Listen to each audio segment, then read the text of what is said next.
No, I don't want to have a wasted meeting. I don't want to have a waste of time. So I'll see what happens. But we did all of these great deals, great peace deals. They're all peace deals, agreements, solid agreements, every one of them. But this one, and I said, go to the line of battle, the battlefield lines, and you pull back and you go home, and everybody take some time off, because you got two countries that are killing each other. You got two countries that are losing 5,000 to 7,000 soldiers a week.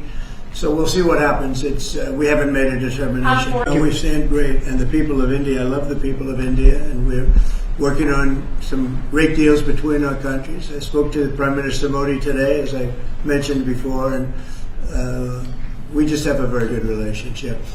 And he's not going to buy much oil from Russia. He wants to see that war end as much as I do. He wants to see the war end with Russia, Ukraine. And as you know, they're not going to be buying too much oil. So they've cut it way back, and they're continuing to cut it way back. Since I got elected. Mr. President, what changed your mind after talking to Vladimir Putin between then and now? Why did you think that a Budapest summit might be wasted time? Well, I didn't say anything. I didn't say it would, and you never know what's going to happen. But a lot of things are happening on that front, on the war front, with Ukraine and Russia.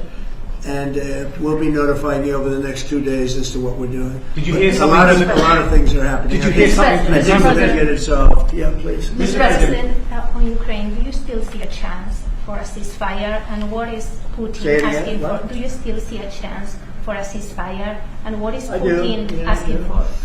I do. It's a vicious war. It doesn't really affect us. We sell equipment to them. We sell equipment to NATO.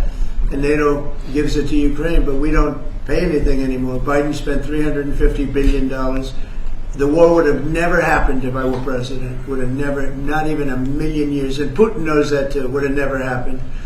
But it did happen, and I came in, and I have to see if I can put it out. But it doesn't affect us, because we're not losing soldiers there. Although, when I first came in, that could have ended up, it's not going to happen. But it could have ended up in World War III. That was really out of control. So now it's they're shooting and they're killing people, and I think Putin wants it to end, and I think Zelensky wants it to end, and I think it's going to end.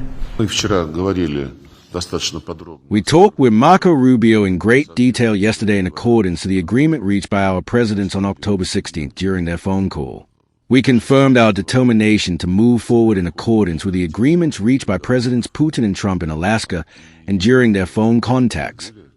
Rubio and I discussed how the situation looks like at the moment and how we can prepare a variant of another meeting agreed by the presidents of Russia and USA in principle, the meeting that the American president proposed to hold in Budapest.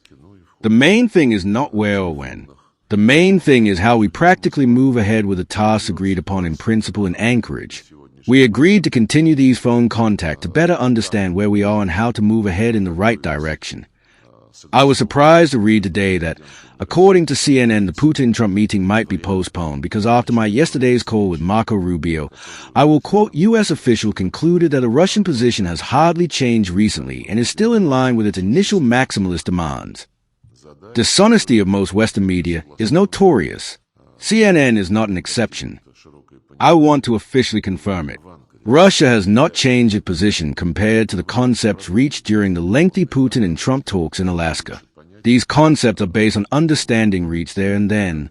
The one that President Trump voiced pretty neatly when he said that we need lasting and sustainable peace, not the immediate ceasefire that will lead to nothing.